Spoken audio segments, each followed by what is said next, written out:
Hello guys, welcome to Pronouncist, your pronunciation guide. Today we will learn how to pronounce the word shown on the screen, NADIR. First, let's hear its American pronunciation, NADIR. Now, read the syllables of U.S. pronunciation shown on the screen naturally. Nay, dir, NADIR. Nay, dir, NADIR. Now, let's focus on British pronunciation of this word, NADIR. Now, read the syllables of British pronunciation shown on the screen naturally. Nay, dear, NADIR.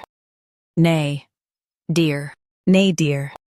Stress nay and keep dir soft in US, dear in UK. NADIR. NADIR. Practice repeatedly and you'll soon be able to say this word perfectly.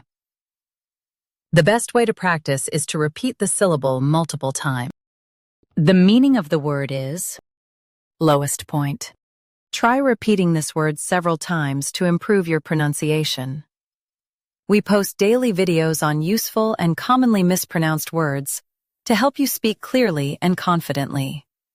Like this video and subscribe to Pronouncist for more pronunciation guides. Thanks for watching us.